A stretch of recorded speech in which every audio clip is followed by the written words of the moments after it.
মেয়েরা আমার অনেক দিন ধরেই জ্বালাইতেছিল, বলতেছিল আমার একটা কেক বানিয়ে খাওয়াও। আমিও আজকে বানাবো কালকে বানাবো বলতেছি, কিন্তু বানানো হইতেছিল না।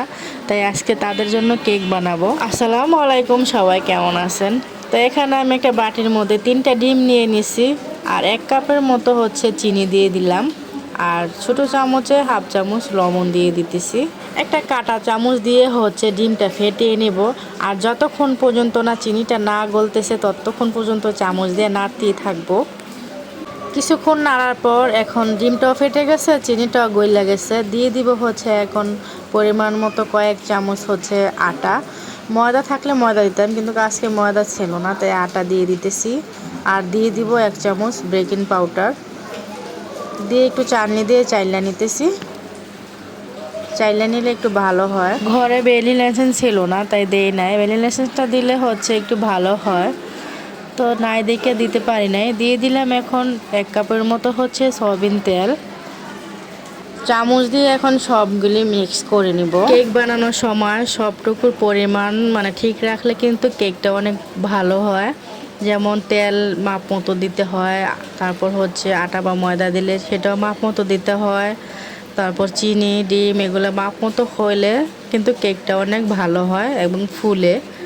তো আমার এটা কিন্তু মিক্স করা শেষ। কেকের বাটিতে আগেই আমি তেল ব্রাশ করে নিছি। তো এখন কেকের যে মিক্সনটা সেটা ডাইলে দিলাম। বাহিরের কেকের চাইতে ঘরে বানানোর কেকটা আমার কাছে বেশি মজা লাগে। তো আমার মেয়েরাও ঘরে বানানোর কেক পছন্দ করে অনেক। আমাদের ঘরে সবার যখনই কেক খাইতে মনে চায় তখন আমি কেক ঘরে বানিয়ে নেই। কেকের উপরে 3-4টা কাঠবাদাম পাতলা পাতলা করে কাইটে দিয়ে দিতেছি। উপরে দিলে দেখতে ভালো লাগে, খাইতেও ভালো লাগে।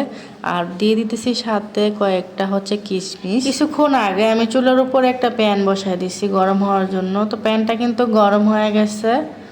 আর কেকের বাটিটা এখন হচ্ছে প্যানের উপরে বসিয়ে দিব ঠিকঠাক মতো। বসানোর পর দিয়ে দিব হচ্ছে উপরে ঢাকনাটা। আর ঢাকনার সাইডে যে ফুডাটা আছে সেই ফুডাটা আমি একটু টিস্যু দিয়ে হচ্ছে আটকায়ে দিব। আর চুলার জালটা একদম মিডিয়াম আঁচে রাখতে হবে। তা আমি মিডিয়াম আঁচে রাইখা হচ্ছে বসাই দিলাম। এখন কেকটা হতে থাক। 20-25 মিনিট পরে আইসা দেখি আমার কেকটা ফুলে গেছে আর পুরোপুরি হয়েও গেছে কেকটা। তো এখন ঢাকনাটা উঠাইয়া চেক করে নিব ঠিক মতো হয়েছে কি না কেকটা। তো পরে দেখলাম হচ্ছে ঠিক মতো হয়েছে কেকটা। তো এখন কেকটা উঠায় নিব প্যানের উপর থেকে। এটা গরম অবস্থায় কিন্তু কাটবো না, একটু ঠান্ডা হলে তারপরে কাটবো। তো ঠান্ডা হওয়ার পরে আমার মেয়ে বলতেছে ও কেকটা কাটবে। ছুরি নিয়ে হচ্ছে কেকটা সাইড দিয়ে আগলা করে দিতেছে। পরে কেকটা হচ্ছে একটা প্লেটের মধ্যে নিয়ে নিল। তো সুন্দর করে কেকটা কাইটে নিতেছে আর অনেক খুশি মনে কাটতেছে, বলতেছে যে অনেক সুন্দর হয়েছে কেকটা। বাবা মার কাছে ছেলে মেয়ে যদি কিছু জিনিস চায়, সেটা হোক পড়ার জিনিস বা খাবারের জিনিসই হোক, যতক্ষণ পর্যন্ত না বাবা মা সেটা পূরণ করতে না পারতেছে ততক্ষণ পর্যন্ত কিন্তু বাবা মার কাছে ভালো লাগে না। তার অল্প একটু পূরণ করতে পারলেও অনেক শান্তি লাগে বাবা মার কাছে। বাবা মা কিন্তু চায় যত কষ্টে হোক ছেলে মেয়ে একটু ভালো থাকুক, ভালো খাক, ভালো পড়ুক। সব বাবা মাই এটাই চায়। আর দেখেন আমার কেকটা কতটা সুন্দর হয়েছে, অনেক নরম হয়েছে, তুলতুলে হয়েছে। তো আমার মেয়েরা খাইতেছে, বলতেছে আম্মু অনেক ভালো হয়েছে কেকটা, আবার বানিয়ে দিবা। বললাম যে আচ্ছা ঠিক আছে, আবার বানিয়ে দিব। শুধু একটু মন দিয়ে পড়াশোনা করো, তাহলে সবই পাইবা। পড়াশোনা না করলে কিছুই দিব না। আপনাদের সবার সাথে আমার কেক বানানোর ভিডিওটা শেয়ার করতে পারছি, এর জন্য আমার কাছে অনেক ভালো লাগতেছে।